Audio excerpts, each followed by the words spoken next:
Bing bong. Woof, woof.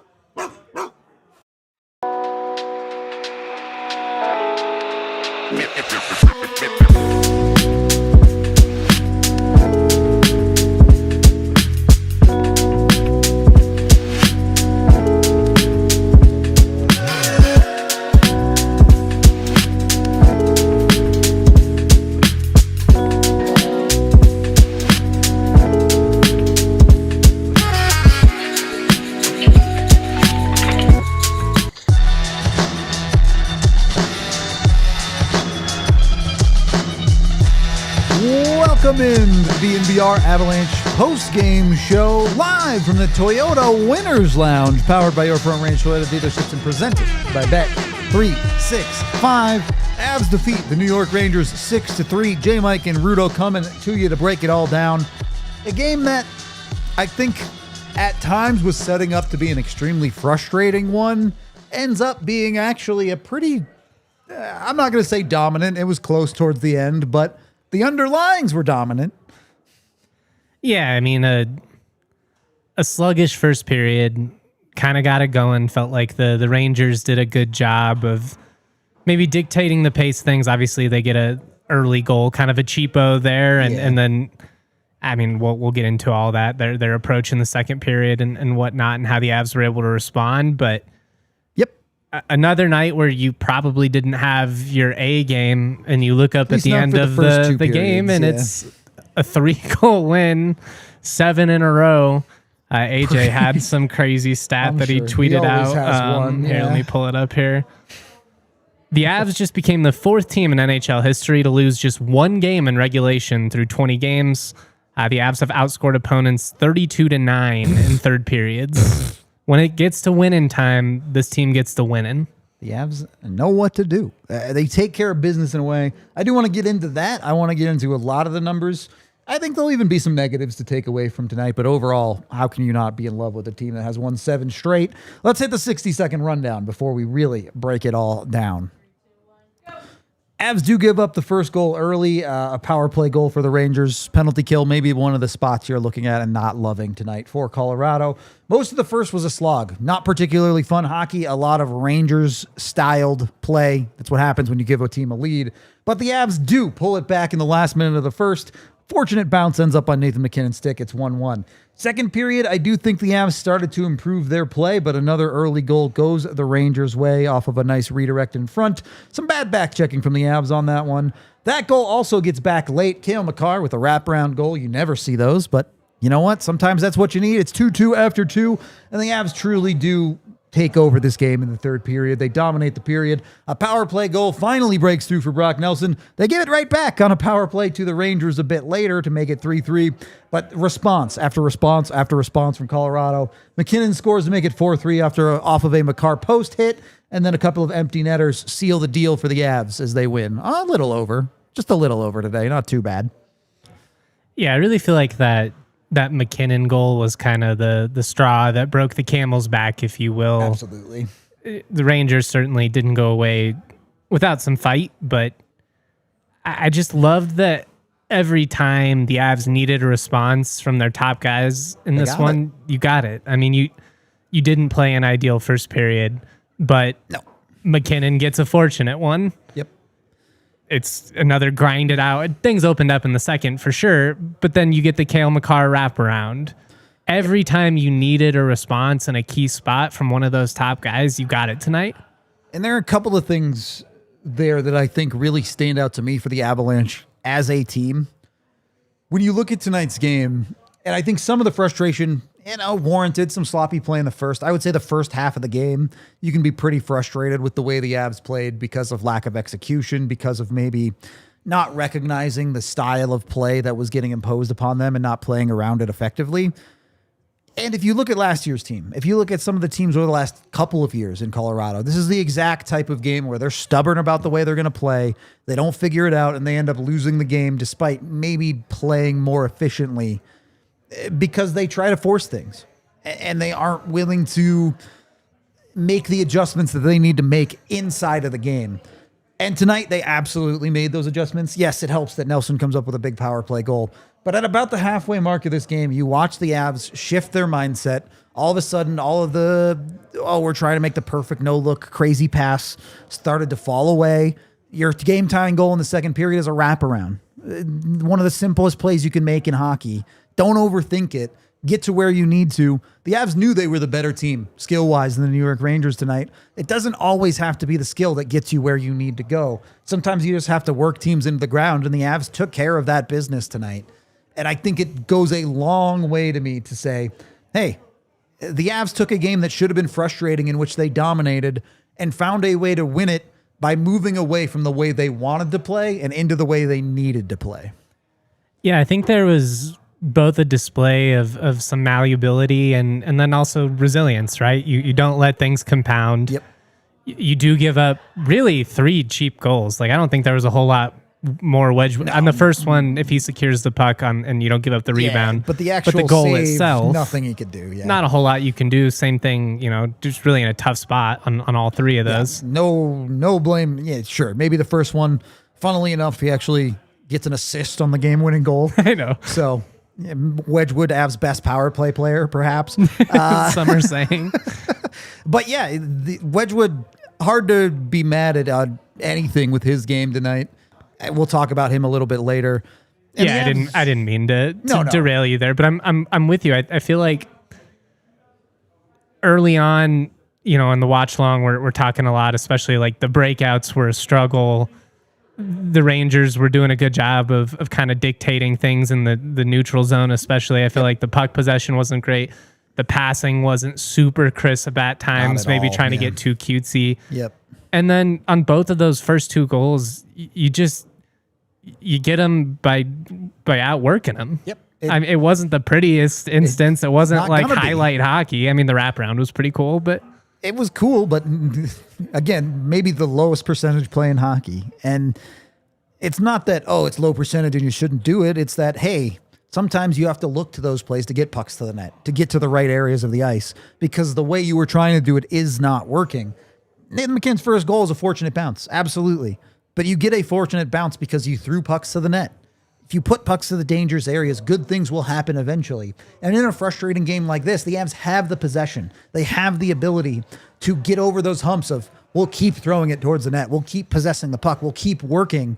You'll get there eventually as long as you keep it up. And the Avs did. And even like the power play goal, the execution from the power play, at least like how it looked on the first couple, was far crisper than the one they actually scored on. Probably their worst power play of the night is the one they actually put a goal. Well, the one after it wasn't much better. I don't really count that one because there's 4 minutes left and you're like, we're just trying to kill 2 minutes of this hockey game. So, but similar vein, like you get one by being aggressive instead of trying to get too cutesy. Yeah, 100%. All 3 of the Avs' goals with a goalie in net are certainly not getting too cute with the puck. I think it's very, very straightforward to see that the Avs understood what works. And yeah, you get fortunate. Sometimes you get good bounces. Yeah, it's a great execution by Brock Nelson. That's a great shot on the power play that gets you there. But to execute on a great shot, you do have to, in fact, decide to shoot the puck. And I struggle with this sometimes with the Avs, because it seems when the Avs get into these games, the players that lead the Avs into recognizing, all right, it's time to stop being cute and start shooting more, is the defense. And the Avs end up in this weird middle ground situation where their forwards are still trying to make the perfect play, and your defenders, like a Makar, like a Burns, especially tonight, just letting it rip. Yeah, it was like, we got to shoot, guys. Someone's got to put it on net. If you guys aren't going to do it, we're going to do it. And to me, that is a bit frustrating. And I would say fair to be frustrated through 2 periods. Again, probably more like half the game. The end of the second, the Avs really started to pick it up. But the message got sent. I'm not in the locker room. I don't know what they say at intermissions. But you could tell there was a shift, especially in the third period, where the Avs said, what if we come out here and just shoot everything? What if we just start peppering Shesterkin until the dam breaks? And the dam took a power play to break, but it did eventually break. It put the Avs in the driver's seat. And the New York Rangers just are not a team designed to play from behind. And I mean, the Avs were due. We said it on the watch along, but this was the right outcome. While there are some things we can complain about early on, the Avs were certainly the superior team in 5-on-5. And I mean, Yes, watching by a lot. watching the Rangers when the game is 2-2 and they're basically trying to park the bus with like 25 minutes left in the game. That's not an approach that deserves Not success. going to lead to success. No, it is not. And it worked. Again, we're an Avs podcast. We focus on the Avs side of things. The first half of this game, give the Rangers a ton of credit. They were disrupting the Avs massively, Completely controlled the pace. Yep. They were playing the game they wanted to play. Thankfully, the Avs sorted it, overcame it, and ultimately got the job done. And again, I know it was close with 5 minutes left in this game, but this was really pretty darn dominant from the Avs. I can throw a couple of numbers to you here as soon as I find the actual Avs game. Shout out Natural Stat Trick, by the way. People ask me all the time. Natural Stat Trick, the easiest advanced stat site to go to. It's free, available to everyone. Highly recommend if you're getting into advanced stat to use it. Yeah, 5-on-5 through 46 minutes of time. Avs outshot attempted the Rangers 60-30, doubled them up. Actual scoring chances 24-12, doubled them up. That's shots, sorry.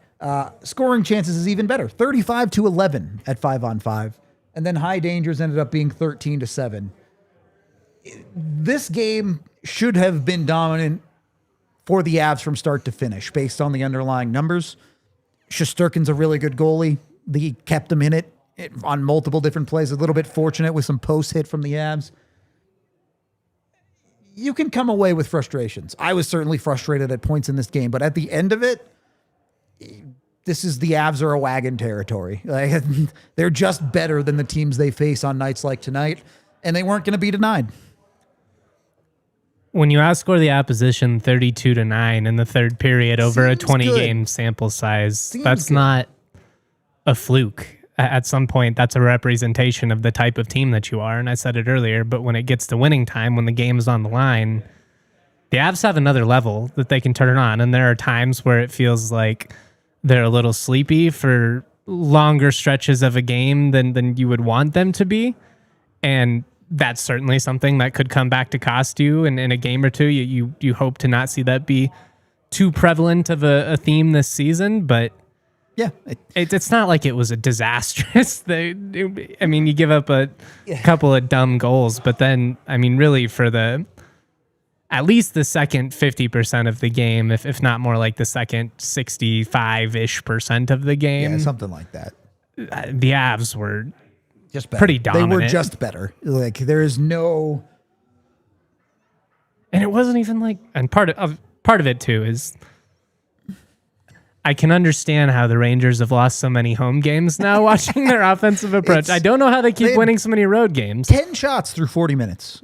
That's what I mean. Like, if they aren't hyper efficient on their scoring chances, they're not even competitive in games. And there were times where they were hyper efficient tonight. But until they weren't. That does not last. It is not sustainable to put in 3 goals on 10 shots. That's not a thing that you can look at and go, our process was good tonight, boys. We did the things we wanted to. Especially when you're no longer, once the Avs were able to adjust, they're not able to dictate the pace and tempo the same way. Yeah. Now you're just putting a good goalie in a really tough spot. You're saying, Igor, please save us. And everything. He tried, goalie man. this game. Yeah. Not enough. In Igor we trust. I guess. I thought Wedgewood was better. Yeah, Wedgewood, it's one of those weird games where Wedgewood doesn't have a lot of work to do. The goals against, nothing he can do on. No, but 3 or 4 really loud saves. Third period especially. He said, all right, let's take care of business, boys. Made a couple of really big saves that didn't let this game get into a wild and weird situation that could have ultimately led to the Avs losing. And it's great to have your trust in your goalie in that way, because the Avs have that right now with Wedgie. It allows them to play free. It allows them to go offense. It allows your defense to activate in a way that only the Avs can, which came up big for them again tonight. It really feels like the Avs aren't playing perfect games, but they're getting enough out of every portion of their lineup, whether it be top 6, bottom 6, defense, goaltender. They get enough from everybody to win. I don't know how sustainable it is in the long run. We talked about that a little bit on the pregame show. A guy who has been a lifelong backup, a decade-long sample size of this. but he's been a gamer this year. Like when there have been an ugly one or two, he locks in. We haven't really seen him have one of those nights where it just compounds and one softie turns into, a 6-goal game. The Carolina game is probably the closest that he got yanked in, but yeah, he's been consistent enough for the Avs. And I mean, one not so hot showing in a quarter of a season when you weren't supposed to be the number one guy coming in. I think we would have all taken that. And like, it's an interesting conversation with Bednar's decision making there too, because again, remember, head coaches in the NHL think about tomorrow.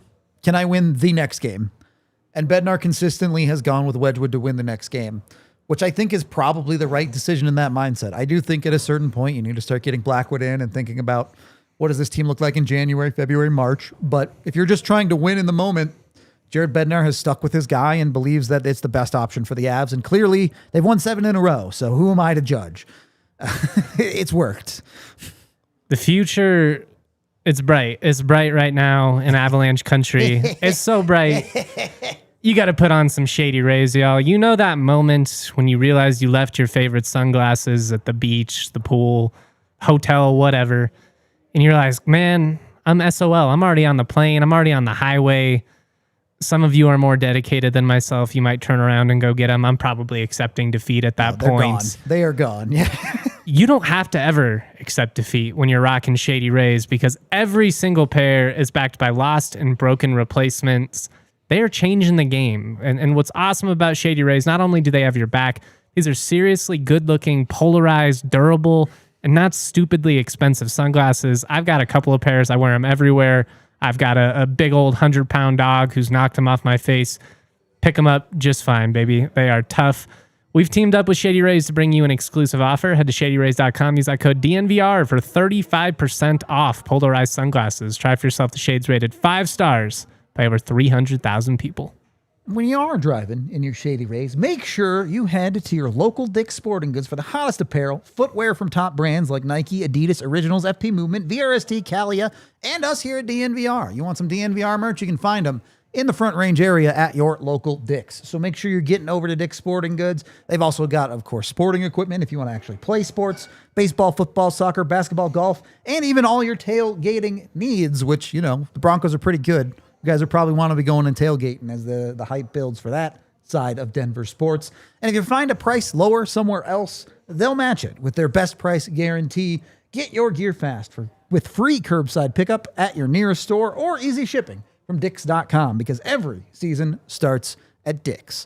And I want to keep it with Dick's as we can go into our checking the stat sheet presented by Dick's Sporting Goods. We already talked about him a little bit, but I put Scott Wedgewood on the checking the stat sheet tonight because, yeah, you look at those numbers, they don't look great, but those numbers are awfully deceiving. And there's 2 ways I want to get into this. 1, 2 of those goals come on the power play. So at 5-on-5, he actually only gave up 1 goal, which is pretty good goaltending. And it was the part that I talked about earlier. It takes a unique style to be able to stay locked in a Colorado Avalanche game as a goaltender. 2 periods through this game, the New York Rangers had mustered 10 shots on goal. And 2 of those, came at power play. They find ways to give up so little. And some of this is New York's offense is bad and stupid. Sure. But to stay locked in the way Wedgewood did in this game, to get those saves in the 3rd period we mentioned that the Avs needed, the mental battle is insane. Wedgewood has got the power mentally to be a Colorado Avalanche goaltender. Whether he's the number 1, the number 2, I don't really care about that. I don't think the Avs are even labeling him like that at this point. But he's a guy that has earned the trust, like we talked about, in a way that I think the last guy that had really earned this trust from the Avalanche is Pavel Francouz. He stood tall in some really big moments this year. Yep. And just time after time seems to come up with that big save when you really need it most. And to get that, again, out of a guy who's been a career backup, it's been awesome. And obviously, again, like we'll see how long it's sustainable and all that. I mean, I could add that little prerequisite every single time, but He's going to play more bad games. It's going to happen eventually. He is, in fact, a human being. Right. But while it's good, be nice if he could get a little bit of help from the special teams play. It would be nice. I'm sure we'll talk about that. I mean, we can talk about that now. That was probably the worst element of their game tonight, both ways. There are two real negatives that I have in this game. Gavin Brindley got hurt. Sounds like lower body injury, they're saying in the chat. Which, like, you go watch the hit and you're like, I don't understand how that possibly is a lower body injury, but apparently it is. Hopefully he's reasonably okay. Maybe like a muscle strain while you're like trying to pull up, you pull something a little bit. I don't know. Like me trying to get out of bed. You're not even that old yet. I'm old in spirit. You are. You have an old man spirit. I would agree with that. But obviously more injuries, bad for the Avalanche. You kind of saw the Avs are now going to have to manage, like, hey, Victor Olofsson might have to play up in your second line. Or your depth is definitely going to get tested now, which has been a big strength. And like, thankfully, LOC is not that far off. So maybe a guy goes out, a guy comes in. But definitely a frustrating portion of the season to see Nichushkin on your second line get hurt. Brindley fills that role. You feel like better than you possibly could have expected. And now he gets hurt. And now you're like, all right, you can deal with a couple of injuries, but multiple top six guys start getting hurt. And that's hard for any team, regardless of how deep you are. Well, now you start tinkering with the chemistry of your third line, which is obviously really gelled well together. And it's a test of your team's ability to adjust on the fly. And you know, they've showed a lot of in-game resilience, which has been really encouraging, but these are the things that you have to battle over the course of the 82 game season. You know, we're talking about just trying to go one game at a time. And to an extent, you're going to have some of that this weekend with the back-to-back, but can you continue to grind out games now that you're not at 100%? And I think obviously the star power of this team makes you feel pretty good about the potential of sustaining this, but it is going to test them, and we'll see how they deal with that. And you know, what does this mean for a guy like Landeskog? And you know, a million little questions that now come into the equation here. You start putting that extra mileage on some of your top guys, and they're pros; they'll be fine. But you would rather not. Had you the opportunity to spread that out a little bit more. And, you know, we could wake up tomorrow and Gavin Brindley could be totally fine. I don't know what his injury is. Big knee bruise, and he just, they didn't want to push it.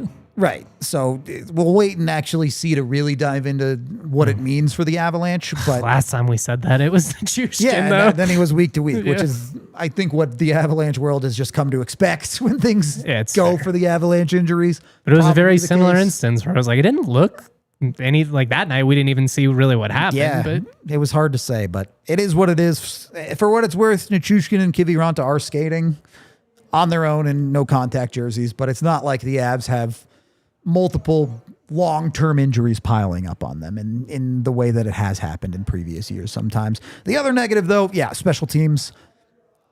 I can live with the power play. You went 1 for 5. That's not awesome. You would have really liked it to be 2 for 5, but it was enough. Despite that, you still lost the special teams battle, and I'm not going to sit here and blow up the Avs penalty kill. It's been really, really good for most of the year. It was really bad tonight.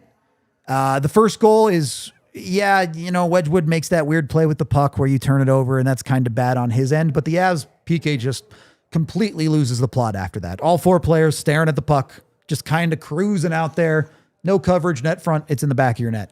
Second power play goal, less bad, but still the play ends up with a nice tip in because you're just not defending the guy 1 inch from your goalie. Like, I understand you have to leave something open on the penalty kill, but you get scored on essentially the same style of play twice in a row.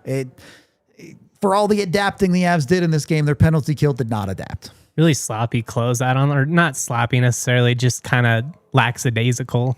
Yeah. The second one, Taves and Makar. I think Makar was the Avs' best player in this game, which we'll get to in a second. But just weird defensive. I don't know what to call it. Is that miscommunication? Or just... I don't think so. Unfortunately, at least on the second one, I think the Avs that's how they penalty kill. They've long said, we're going to rely on our goalie to make the save. If your guy net front makes a play, he makes a play, and we give up a goal. we're going to try and stop pucks from getting there in the first place, whether it's via blocking a shot or getting in the passing lanes.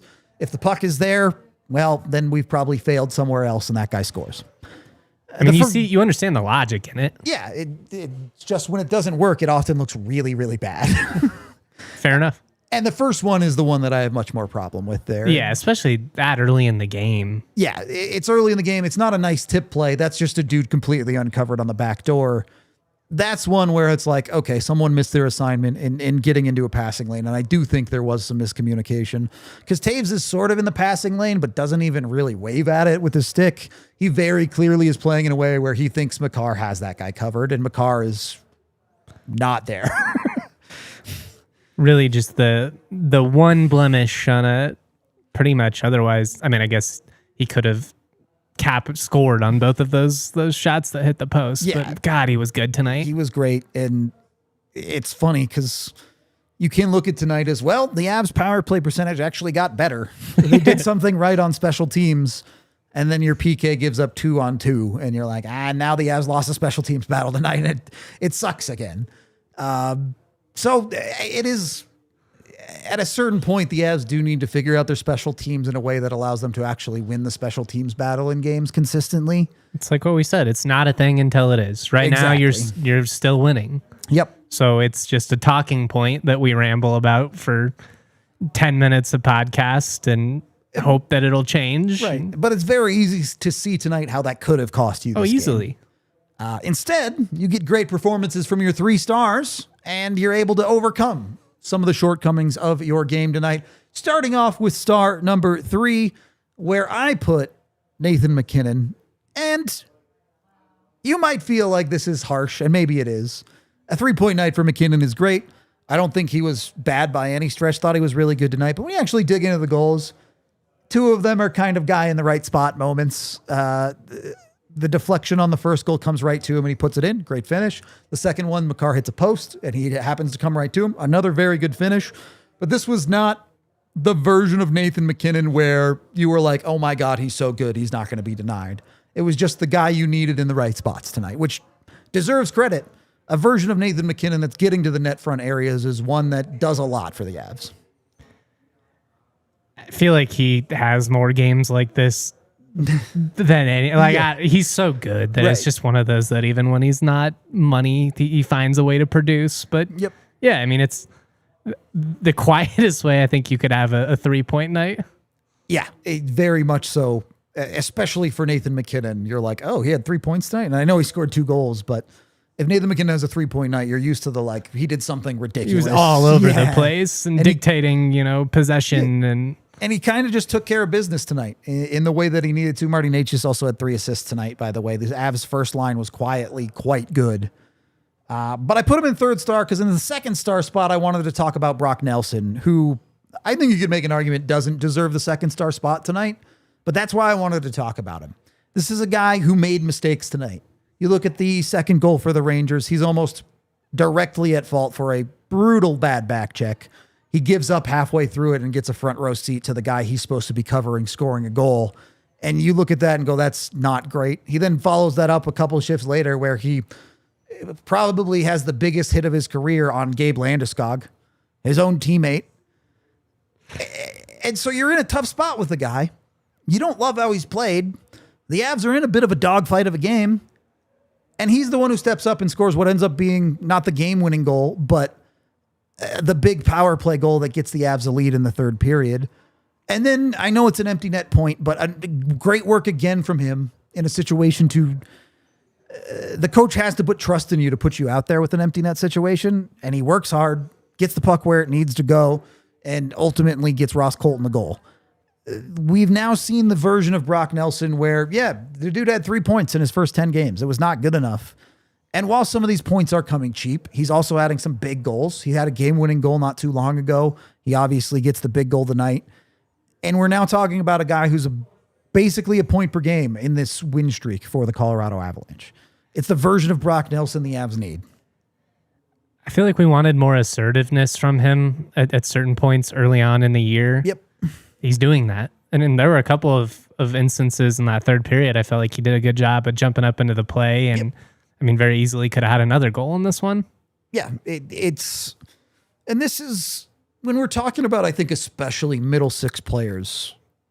They're not top six guys. The expectation isn't that they're great every single night, but the expectation is, hey, when they do make mistakes, they find ways to claw it back. They find ways to get themselves even or better in a hockey game. And that's what Brock Nelson did in this one, even after he made some mistakes.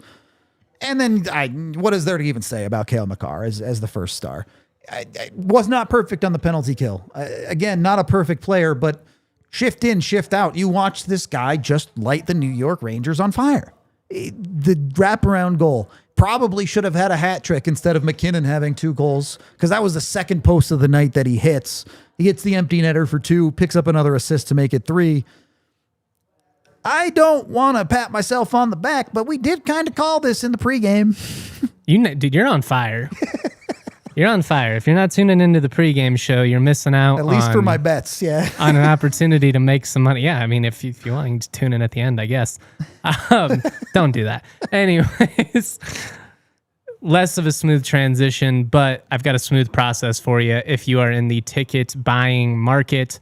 There are awesome deals with our friends Game Time. Tickets as low as $40 for the December 2nd game against the Canucks. Got Footer in town. Could be a fun one right before the holidays there. There's nothing better than being in Ball Arena for an action-packed Avalanche win. Don't miss out on all of the amazing offers that Game Time has for you. The Game Time app gives the advantage back to the fans. It's the hack for unlocking amazing tickets. It's incredibly easy to use. The Game Time guarantee means you'll get 100% authentic tickets on time and at the best price. Plus, the fees are included. You're not going to get hit with a bunch of last-minute fees, which I love. Take the guesswork out of buying NHL tickets with Game Time. Download the Game Time app, create an account, use that code DNVR for $20 off your first purchase. Terms do apply. Again, create an account, redeem that code DNVR for $20 off. Tap, ticket, go. Download the Game Time app today.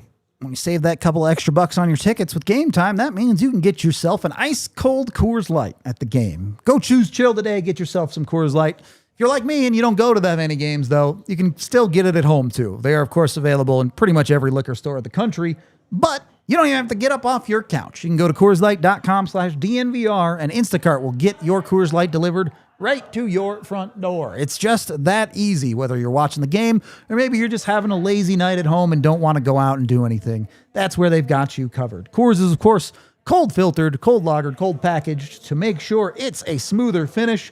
When you embrace the chill mindset, it's a good time to choose chill and crack open a Coors Light. Of course, the mountains turn blue on the bottle or the can to let you know when it's ice cold and ready to drink. So make the most out of the times you choose chill and choose Coors Light. Get Coors Light delivered, again, CoorsLight.com/DNVR right to your front door. Please drink responsibly. Coors Brewing Company, Golden, Colorado. Third period of the DNVR Avalanche podcast. I do believe we have Jared Bednar's thoughts here, so let's hear from Jared, and then we'll go from there. Reminder to raise your hands for questions. Start off Group Bailey. Coach, resilient is a word that Makar used a lot post-game too. Can you just talk about what a testament that is to this Avs group right now? Yeah, I mean, they got the right mindset and mentality that it's not going to be easy and that we're going to have to work for our results. And I think it's a fair description of our team to this point in the season. Jesse? Coach, I believe it's fourth team in NHL history to hit the 20-game mark with just one regulation loss. I think that's right. You talked about the consistency of this group last game, but just what can you say about maybe it's that resilience, but the way that you guys can find your game, whether it be a good start, you get away from it, or just whatever. You guys seem to be able to get to your game every night, right? I think that's leadership. That's what it is. It's the focus of the whole entire group, but if we get off track or things aren't going the way we want them to go, the leadership group has done a nice job of like getting guys back on track and focus on the right things. Like the message on the bench is not just coming from the coaches, it's coming from the players and what needs to be done and what we can do better in certain areas. And on top of that, I like the way they're delivering that message too. It's not just yelling and screaming, it's delivered the right way, and guys are taking accountability if they're making mistakes and moving on to the next play. Colleen, then Ryan. Do we have an update on Gavin Burnley? Lower body, we'll see how he presents tomorrow. Yeah, he was sore. You know, he got hit behind the net, he got dinged up, wasn't able to come back out. So not great news, but we'll see what tomorrow brings. And then I should know more. Ryan, then Eric. You've spoken a lot about Gabe Landeskog leadership, and when he came back onto the team, that his positive influence has really helped out this group. When he wasn't around, what was the difference? Was there more yelling and screaming or disagreements?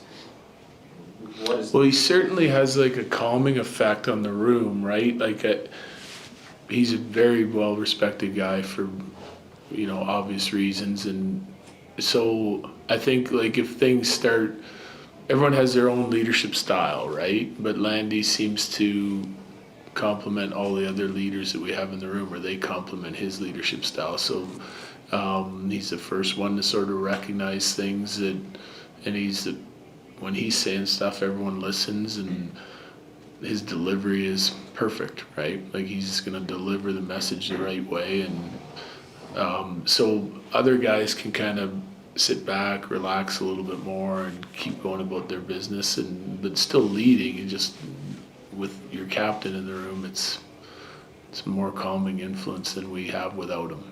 Eric, then Kyle.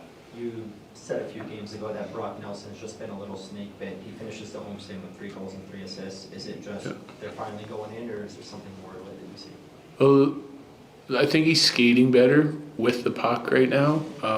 There were stretches, like a couple of things that we showed him is like he does the right thing defensively. He skates, he checks hard, he gets the puck back, he goes on the attack, and there was times where I felt like he's such a strong skater that he needed to use his skating more, both on entries into the offensive zone, through the neutral zone, and then also in O-zone play. What I did like about his game is he was getting to the interior of the ice. He was still getting lots of shots from in there. High percentage of his shots are coming from in there. And then he's also around the net, middleman, like for screens, tips, deflections, rebounds, that kind of thing. And he was picking up a fair number of those chances as well. So there were some things that were real positive. There's some things I think he needed to improve on. And I think he's improved on the skating part of his game here on the homestand. He continues to shoot the puck, and now they're just going in for him. Kyle, then Megan. With Kale as a veteran now, I mean, any details to his game that you're seeing this year that have resulted in his start and the point production we're seeing? Kale? Yeah. I think it's just another level of consistency for him, obviously has the ability to be a difference maker, a game changer every night. I think, most nights he's getting to his game on the offensive side of things. And so I think for me, it's just incremental, steps forward. And most of it to me is probably just consistency, because he has the ability to do it every night. And this year he seems like he is. Megan, then back to Eric. I think early in this game and throughout the night, truthfully, New York managed their lanes really well and made it difficult maybe to get as much on it as you'd like, but the shots battle was still so tilted heavily in favor of Colorado. Have you noticed that the team is not getting frustrated in those moments in terms of how they're looking to create offensively? Yes. I think, again, it just kind of goes back to the focus and preparation. We're preparing for the worst when we play these teams. They're all good teams we've been playing. The Rangers have been an excellent road team. They seem to really have sort of found their stride here recently in their game. They played quicker tonight than some of the video I saw, but I thought they competed hard. They had a really good game plan. They were disciplined. But we still feel like, through the first period, we had a good first period. I think it was really tight checking, and then the second we got a little bit more competitive in O-zone play and started shooting the puck a little bit more, not looking for something fancy, and that rewarded us, I thought. And when our team kind of finds that balance of playing with the puck and making skilled plays and then also shooting and going to the dirty areas, it seems to snowball for our team. So when things aren't going well, we can kind of put the cute away a little bit and make it a more workman-like mentality, a little bit more meat and potatoes offensively, and that seems to jumpstart our offense, and then we can start making some other plays as well. And so when we find that balance and our team recognizes it, it leads to good things. So no need to get frustrated when there's still more than half a game to play. That's kind of our message. Last two, Eric and D-Mac. 20 games in, this is the first time Gabe Landeskog plays over, I think, 16 minutes, and he gets almost 19. Like, obviously there was a guy that went down with injury, but this is obviously not the first time you've had that kind of game. Like, has there been external factors outside of you just deciding when to play him? Are there like things that you guys are having to do to limit his ice time, or is it just a feeling of what he's doing and you can play him? Yeah, it's just me deciding. You know, he wouldn't he wouldn't be in the lineup if I didn't feel like he could be playing a lot. It's like tonight. Like I felt like that was one of Landy's best games. He was skating, hanging onto the puck. He looked like he had a little extra pep in his step. We've seen it before. Some of those games were after 2 days off. Here's another one, right? We had a day off. For him, it was 2, then a practice day, and so that's a good sign because I think eventually he'll look like that all the time after 1 day off.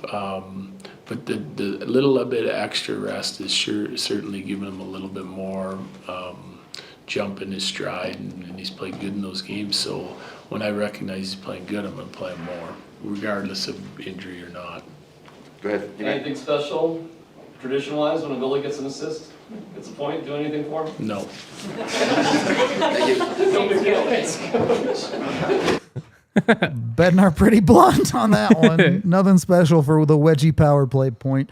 We do have Bailey Curtis, the courtesy call live from Ball Arena, coming in with us here. Bailey, thank you for joining us. 7 straight for the Avs. Fun times. Oh, is she not there? All right, we broke it. There we go. Bailey, thank you for joining us. All good vibes? I'd say so. I mean, 7 wins in a row is certainly nothing to shirk away from. Definitely not. This one, at times, maybe felt a little bit harder earned. Avs credit for the underlying dominance, or do you think they could have done more tonight? I definitely think there's more in the tank, and that's kind of the feeling around the room, too. Makar harped on it a lot and saying, yeah, the resilience is great. They've won 7 games. I mean, obviously something's working for them, but I think it's, at least for me, is very reassuring knowing that he feels like he has something left in the tank, as does he feel the same way for everybody else on the team too. So that's really, really promising for a team that is by all means dominating on the ice in most cases. But resilience is kind of the term for me today. There was absolutely more that they could have done, especially I thought in periods 1 and 2. But ultimately, yeah. I mean, they push, they grind, next man up mentality with Brindley going down. I think it's a testament to them ultimately coming out on top with the way they pushed. Brindley going down obviously shakes some things up in your top 6 there, especially on the second power play. You know, that's what I was trying to say. Goodness gracious. But obviously not having Nichushkin, you feel that on the PK. Special teams as a whole kind of rough tonight. What are your thoughts on the special teams? It by all means was not their best performance this season. I feel like I don't have a whole lot more that we haven't already harped on a lot over this season. It definitely does hurt. Brindley's are you worried about the PK though, especially without Nichushkin? It's obviously been really good this year as a whole, but yeah, I mean, a little bit. He's been a steady presence on it, but if it comes down to them, wanting it, that resilience that we talk about, the next man up mentality we talk about, they've got some other really good players that can fill in those shoes or skates, I guess. And it's just a matter of finding that, especially with Brindley, that helps. And I will mention, based on how Bednar phrased it, obviously just listening back to the presser, like it doesn't sound super serious. So I think you're getting a really good penalty kill out of, an addition with Brindley that's going to turn into an even better penalty kill that we've already seen with a guy like Valeri Nichushkin. I'm not too wholeheartedly worried about it. I think if it continues to maybe look bad heading into the weekend, maybe I get a little squirrely about it. but it's one game where you miss another second line guy and have to kind of jumble lines anyway. I'm not super worried about it right now. You step off of the Brindley side and you look at the rest of that second line. A little bit of a roller coaster of a game for Brock Nelson tonight. Some good, some bad. Maybe don't body check your captain at the blue line if you can help it. Yeah. But he ends up with a 2-point night, scores a huge goal for the Avs. Are we finally starting to see that production from Nelson that was the expectation?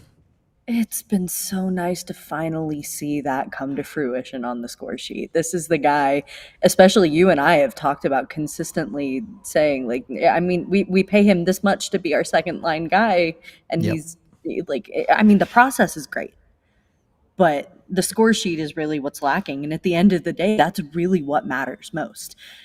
Finally seeing him start to get on the score sheet on a nightly basis, I think is huge for Brock Nelson, who you've got the confirmation that, you know, you're doing the right things, you're getting into the right areas, but confidence can do a lot for a player. And finally being able to see that produce in the way that has been expected is just another tier of, you know, what Brock Nelson is capable of.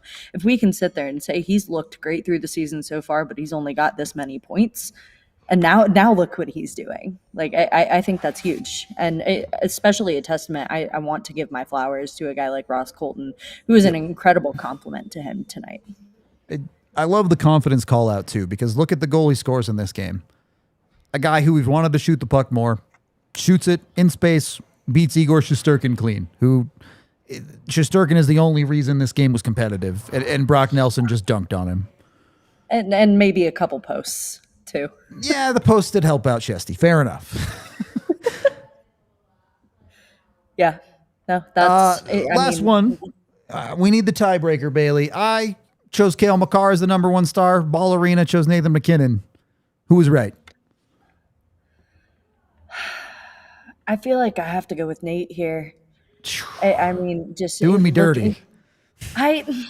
You know, if Cale Makar, some of Cale Makar's opportunities, that's why I point out the post, because I think like there's a couple opportunities. Yep. Cale Makar, if he had scored on those, would absolutely be the shining star. He improves that accuracy a little bit, gets a little more lucky on some of those shots, and you've absolutely got my vote. But as of right now, I mean, Nathan MacKinnon's performing on an incredibly, like, unreal tier right now for me to not give that to him. Yep, 16 goals in 20 games is pretty good, it turns out. Yeah. Tough critic, Bailey. Yeah, Makar didn't get a hat trick. He's a bum. It's the tried and true answer. I mean, Nathan MacKinnon's an easy answer to go with, but again, it's being able to see what he does and how he performs night in and night out. I mean, Landeskog said it best. We should be lucky to be able to see this every night. No kidding. We'll leave it at that. Bailey, thank you for calling in. Another fun one. Avs have 7 in a row, and they get to go try and make it 8 on Saturday. So we'll see you for that one. Let's move on. Chat, I didn't even have to ask. You guys got us to 100 likes. Thank you very much. We appreciate that. Dr. Dubs in the chat to our Supporters Club members. We appreciate y'all. Let's take the medicine. Tastes like victory. It's hard. Look, we nitpick the Avs because I talk about the Avs for an hour a day, 5 days a week, sometimes more, with post games and pre games and all of that. So you have to look at it from every angle. But at the end of the day, if you look at the last 10 games for the Colorado Avalanche, they are 9-0-1. They have dropped a single point in the month of November.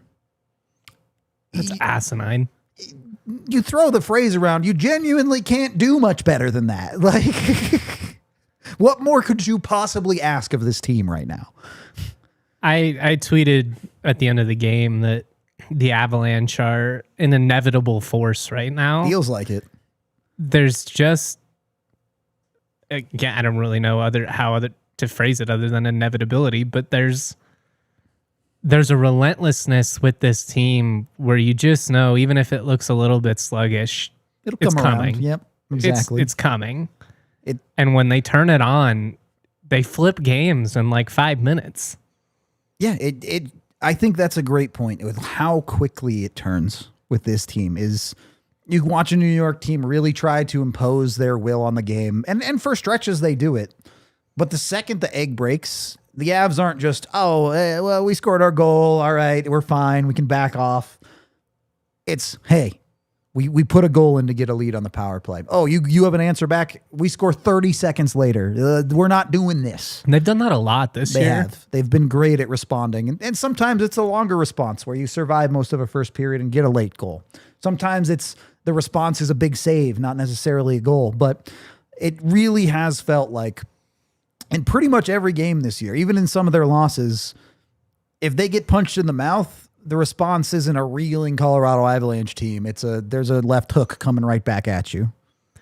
Yeah, I think it's really hard to get this team out of their game or out of their mentality, if you will. I mean, I think at times, like we saw from New York over the first 20-something minutes, other teams might dictate the tempo or the style of play for a while until the Avs decide we've had enough of it. Yep. And when they get it going, they wear you down, and their ability to get these timely scores time and again, and especially like late in the period, it feels like they've had a lot of really loud goals going into the end of periods when they maybe haven't been their best. There's just been a lot of like, yeah, that was a C- period, but they got the goal they needed, and now we're tied, and now they're going to come out the next period, and 5 minutes later they're going to be out multiple goals, and they just keep doing it over and over again. Especially these last two, where I know the underlines look good in the first period of this game, and I think of that as more so New York just cannot generate offense at 5-on-5. But through these last two games, the Avs have done a great job of, all right, maybe they started slow. Maybe there were some issues, some sluggishness, but they build throughout the game. This is not we're bad, and then we have a good 5 minutes, which they are capable of, and then it falls back off again. It's a steady upward climb into where the Avs are, like you said, inevitable.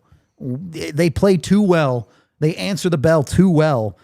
Teams cannot keep up with them. And they have different issues at times. I think it's actually a little bit refreshing to go through this season where they were scoring first a ton, and then maybe they would let off the gas and have issues there and still get it back. The last couple of games, they've given up that first goal and then have had a slow build into answering it and then riding off into the sunset. Outside of special teams, and more specifically the power play, there really has not been anything consistent to pick out from this team that you're like, this has to be better. They're just the best team in the league at 5-on-5, full stop.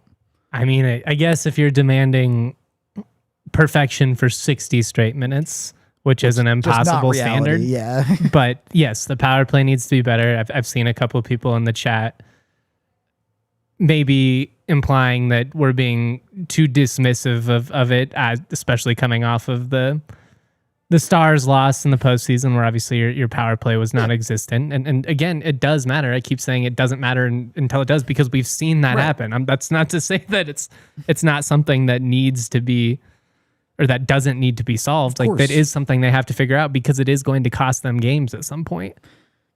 And the Avs will have to figure it out. But they've put themselves in a privileged position, and they're so good at 5-on-5 that they get to have time. Well, how fortunate are we that we get to have these discussions from a place of comfort? Yeah, right. It's in a 6-3 victory. You've won 7 straight games. You've lost one regulation game. Right. There's very, very little that the Avs need. And you can foresee a bad power play being an issue for Colorado. And I think you're right. But we get to go. They've won 7 straight. We're 20 games in. The only team even close to them in the West is Dallas, and you have a game in hand and 4 points on them, which Dallas did win again tonight, which is annoying, but the Avs did not lose any ground there. You get to go through the next 10-game stretch, 15-game stretch of the season and say, we need the power play to be better, but it doesn't have to happen tomorrow. It doesn't have to happen to allow the Avs to start winning games. It's a lot more fun when it's from a position of strength. I mean, we're at this point, we're getting greedy. And the Avs really should be set up for a decent next 10 as well. If we have that graphic too, we can pull it up. Yeah, there's some schedule weirdness. There's some back-to-back. There's absolutely some trap games in there, like Chicago, who the Avs always seem to find a way to lose to. I hate playing them. I really do. But look at this schedule and tell me which of these teams should even be competitive with the Avs. Montreal, I guess. Beyond that, and yeah, like I said, the Avs are not going to win every game. They're going to find ways to lose one or two along the way. But honestly, like 8-2 should probably be the expectation of this next 10-game stretch. It's really favorable outside of getting into, I feel like traditionally the Avs and Nuggets both kind of struggle on that East Coast trip where you play the New York and Philly type teams. But hopefully you already had a sluggish trip out East. So hopefully we got that one out of the way. You should be set up for success. And again, the Avs have to go out and do it. They have to earn it every single night like they did tonight, which is, I think, an encouraging point in this game. We watched the New York Islanders game where, not that the Avs didn't deserve to win, but you could see how it could have been a trap game if not getting a great performance out of Scott Wedgewood. And their answer to that, despite having 3 days off, is to come out, have to work through some stuff, but absolutely smoke the New York Rangers. Like, really. The team would, it was like 6-1 over their last 7 road games coming in. While we will, a great road team. We will make fun of their offense, which is just an atrocious watch. That's 82 games of that would not make me a big hockey fan. But no. They grind out games. Like they find a way to win games. They understand how they have to play. It's not like this was a nothing burger win. No, not by any stretch. The Avs went out and earned it every step of the way. And again, that's where I give the Avs credit. This is a team that we've seen in the past can battle the emotions a little bit at times. When things aren't breaking their way, they can lean into the worst parts of their aspects to get more frustrated than it is ride the vibe and know that it's coming. And, one of those main guys is Nathan MacKinnon. We've watched him be an extremely emotional hockey player for his entire career. And at times that affects him in a great way where he becomes Mad Mac and goes crazy. But at times it also makes him a player that maybe doesn't play the right way all the time. And his goals come from rebounds tonight. His goals come from puck bounces that he was doing the right things to put himself in the right situations. And he gets rewarded for that. And the Avs get rewarded for that. And top to bottom, this organization just feels like they have the sauce. I think just with how passionate he is, again, that can be a positive and a negative. There's always going to be an element of volatility to him. Yeah, for sure. At the same time, part of the sauce, yeah. It does feel like we're seeing a locked in, maybe a more mature, Mac and I going into our 30s together, trying to age gracefully. I'm up here. Maybe some of that's having Landy be back in the picture too, just having that steady captain presence. Yep. But the mentality of this team, and it's hard to. This is again like from my perspective of watching it, like from an eye test standpoint. Yeah, and they pass with flying colors. It's not close. The Avs. I don't know how you can take any angle on the Colorado Avalanche team beyond 3-on-3 overtime and be that mad at it. Even the power play, which needs to be better. We absolutely know that, but it's not a 9% It's better than play. the numbers show. Right. That's one that's going to regress to the mean. You can watch that. You can take the eye test and watch the first 2 power plays of tonight and go, that was pretty good. Victor They've Olofsson had games probably where should they've have scored scored multiple power play goals where the process was worse tonight. Right. So than tonight. Yeah, it looks or analytics, statistics, any angle.